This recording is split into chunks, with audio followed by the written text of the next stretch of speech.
السلام علیکم۔ یا اللہ ہمیں ہر مرض، قرض، رسوائی، تنگ دستی اور ناگہانی آفتوں سے محفوظ رکھ، آمین۔ زندگی کی سب سے بڑی خوبصورتی یہ ہے کہ جب ہم روٹھ جائیں تو کوئی منانے والا ہو۔ جب دل کسی شخص پر ٹھہر جائے نا تو ذہن کسی اور کو قبول کرنے کے قابل نہیں رہتا۔ پیچھے بندھے ہیں ہاتھ اور شرط ہے سفر کی، میں کس سے کہوں کہ پاؤں سے کانٹا نکال دو۔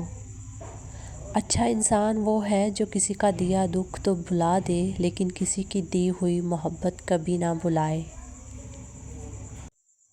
اللہ تعالیٰ ہر پرندے کو رزق دیتا ہے لیکن اس کے گھونسلے میں نہیں پھینکتا۔ زندگی بہت خوبصورت ہے اور اگر شکر کرنے کے لیے یہ وجہ کافی ہے کہ اللہ ہم سے محبت کرتا ہے۔ وہ بھی کیا دن تھے جب کسی کو گھر کے دروازے سے باہر تک چھوڑ کر آتے تھے تو آنکھیں نم ہو جاتی تھی، اب تو قبرستان چھوڑ کر آنے پر بھی کہہ کے گونجتے ہیں۔ آزمائش کیوں آتی ہے؟ رسول اللہ صلی اللہ علیہ وآلہ وسلم نے فرمایا، بندے کی آزمائش اس کے دین کے حساب سے ہوتی ہے۔ اگر وہ اپنے دین میں پختہ اور مضبوط ہو تو اس کی آزمائش بھی زیادہ ہوتی ہے، اور اگر اس کا ایمان کمزور ہو تو اس کی آزمائش اسی حساب سے کم ہوتی ہے۔ بندے پر مسلسل آزمائشیں آتے رہتے ہیں حتیٰ کہ وہ اسے ایسا پاک کر دیتی ہیں کہ وہ زمین پر چل پھر رہا ہوتا ہے اور اس کے ذمہ کوئی گناہ نہیں ہوتا۔ حضرت علی نے فرمایا، 3 طریقوں سے پریشانی خوشی میں بدل جاتی ہے۔ نمبر 1، خاموش رہنا، خاموش رہنے سے پریشانی کم ہو جاتی ہے۔ نمبر 2، صبر کرنا، صبر کرنے سے ختم ہو جاتی ہے۔ نمبر 3، شکر کرنا، شکر کرنے سے خوشی میں بدل جاتی ہے۔ پرخلوص لوگ بہت مشکل سے ملتے ہیں، ان کی قدر کیجیے جو آپ کی خوشی میں مسکرائے اور آپ کے غم میں آپ کا ساتھ نہ چھوڑے۔ چڑیوں کی طرح ہم بھی شجر چھوڑ جائیں گے، ترسیں گے لوگ پھر کبھی ہمارے شور کو۔ رزق اور عشق محنت کے بغیر نہیں ملتا۔ اللہ نظر کیوں نہیں آتا؟ ایک یہودی نے حضرت علی سے کہا کہ تمہارا اللہ نظر کیوں نہیں آتا؟ حضرت علی نے کہا کہ تم سورج کو غور سے دیکھو۔ اس نے کہا میں اس کو نہیں دیکھ سکتا۔ حضرت علی نے فرمایا کہ تم سورج کو دیکھ نہیں سکتے تو سورج بنانے والے کو کیسے دیکھ سکو گے؟ دنیا میں 4 دفعہ وقت رک گیا تھا۔ نمبر 1، جب حضرت بلال نے اذان نہیں دی۔ نمبر 2، جب حضرت علی کی نماز قضا ہوئی تو۔ نمبر 3، حضرت محمد صلی اللہ علیہ وآلہ وسلم جب شب معراج پر گئے تھے۔ نمبر 4، جب بی بی زینب تلاوت کر رہی تھی تو سر سے دوپٹہ اتر گیا تھا۔ کسی نے ماں سے سوال کیا کہ اگر آپ کے قدموں سے جنت لی جائے اور آپ سے کہا جائے کہ کچھ اور مانگ لو تو آپ خدا سے کیا مانگو گی؟ تو امی نے بہت خوبصورت جواب دیا، میں اپنی اولاد کا نصیب اپنے ہاتھ سے لکھنے کا حق مانگوں گی، کیونکہ ان کی خوشی کے آگے میرے لیے ہر جنت چھوٹی ہے۔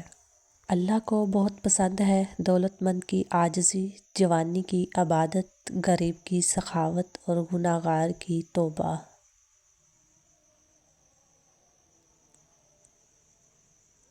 مشکلیں دینے والے سے بڑا مشکلوں سے نکالنے والا ہے۔ یہ بات سمجھ آ جائے تو مشکلیں زیادہ دیر مشکل نہیں رہتی۔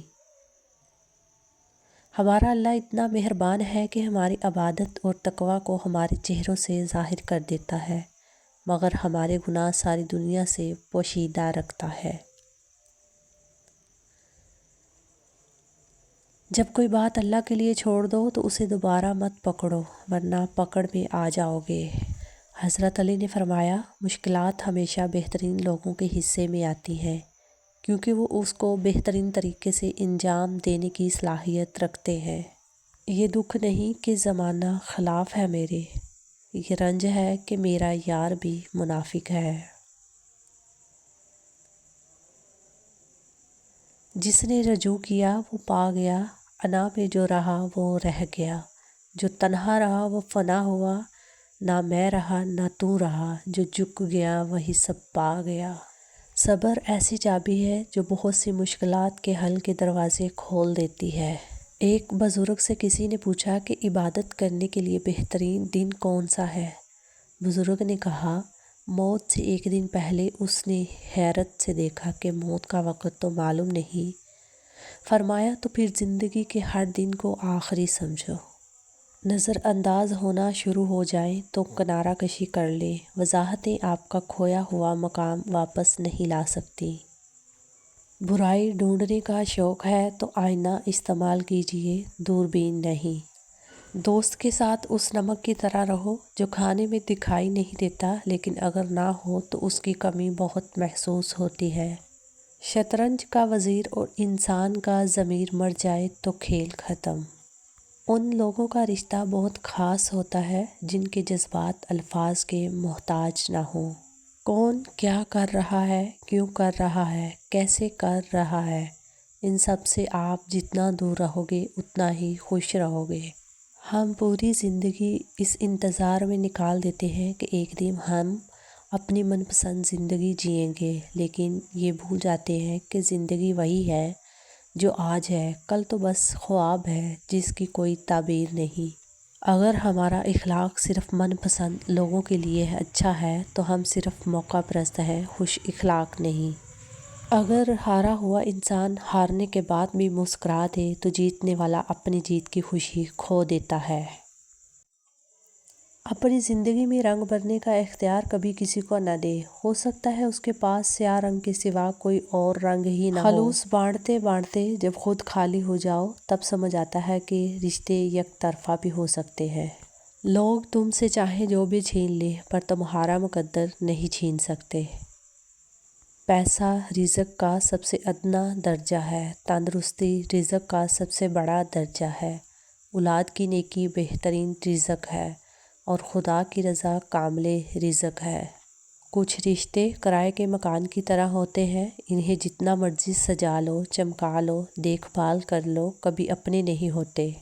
دنیا میں کسی بھی حوالے سے کسی دوسرے کی محتاجی بدترین اذیت ہوتی ہے۔ اللہ تعالیٰ سے ہر وقت دعا کرنی چاہیے کہ اپنے سوا کسی اور کا محتاج نہ کرے۔ آمین۔ مشکل وقت میں ہمیشہ دعا کیا کرے، کیونکہ جہاں انسان کا حوصلہ ختم ہو جاتا ہے وہاں سے رحمت خداوندی شروع ہو جاتی ہے۔ ہم عجیب طبیعت کے لوگ ہیں، سیدھی بات کرو تو بدتمیز، خوش اخلاقی سے پیش آؤ تو ڈپلومیٹ، کسی سے اختلاف کرو تو بے ادب، اور اگر لحاظ کرو تو منافق۔ جب بندہ اوقات سے باہر ہو جاتا ہے پھر اللہ تعالیٰ اوقات یاد بھی کروا دیتا ہے۔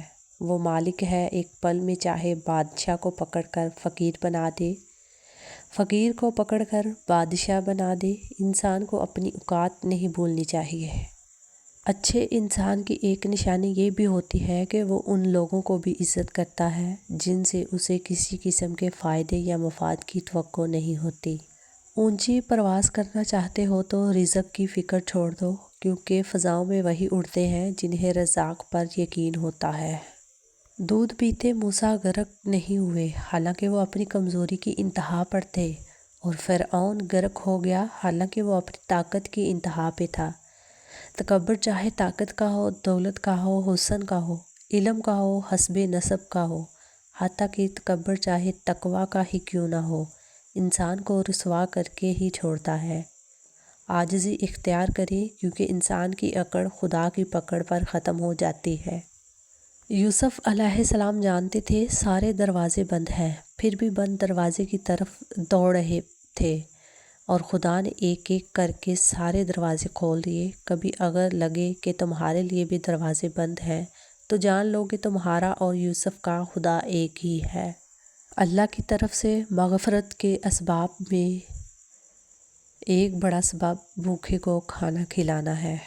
رسول اللہ صلی اللہ علیہ وآلہ وسلم نے نماز میں کوے کی طرح چونچ مارنے یعنی نماز کو جلدی جلدی پڑھنے سے منع فرمایا ہے۔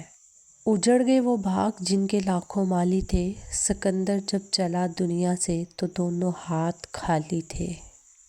رزق کی خاطر لباس گندا کرنا ضمیر گندا کرنے سے لاکھ درجہ بہتر ہے۔ ایک لقمہ پیٹ تک پہنچانے کا قدرت نے کتنا انتظام کیا ہے کہ گرم ہے تو ہاتھ بتا دیتے ہیں، سخت ہے تو دانت بتا دیتے ہیں، کڑوا یا ترش ہے تو زبان دیتی ہے، اور اگر باسی ہے تو ناک بتا دیتی ہے۔ بس حرام ہے یا حلال ہے یہ فیصلہ ہمیں کرنا ہے۔ پرندے جب کھاتے ہیں ان کا سر جھک جاتا ہے اور جب پانی پیتے ہیں تو ان کی نگاہ آسمان پر اٹھ جاتی ہے۔ یہ عاجزی اور شکر گزاری کی خوبصورت مثال ہے۔ اللہ ہمیں عاجزی شکر گزاری عطا فرمائے، آمین۔ حضرت علی رضی اللہ تعالیٰ عنہ نے فرمایا، جب تمہارا دل کسی کے گلے لگ کے رونے کو چاہے تو قرآن پاک کو گلے لگا لینا۔ جب رحمان سے مانگ رہے ہیں تو یقین کے ساتھ مانگیں، پھر ممکن ناممکن کی الجھن میں مت پڑیں۔ جس سے آپ مانگ رہے ہیں وہ خزانوں کا بادشاہ ہے، اس کے لیے ایک کن کی بات ہے، وہ اسباب بھی بنا دے گا، وسیلے بھی پیدا کر دے گا، بند دروازے بھی کھول دے گا۔ نیت صاف رکھیں، اللہ پر توکل کریں۔ جو یقین کی راہ پہ چل پڑے انہیں منزلوں نے پناہ دی، جنہیں وسوسوں نے ڈرا دیا وہ قدم قدم پر بہہ گئے۔ پتجھڑ میں درختوں سے وفا کون کرے گا، جو قرض تھا چھاؤں کا ادا کون کرے گا۔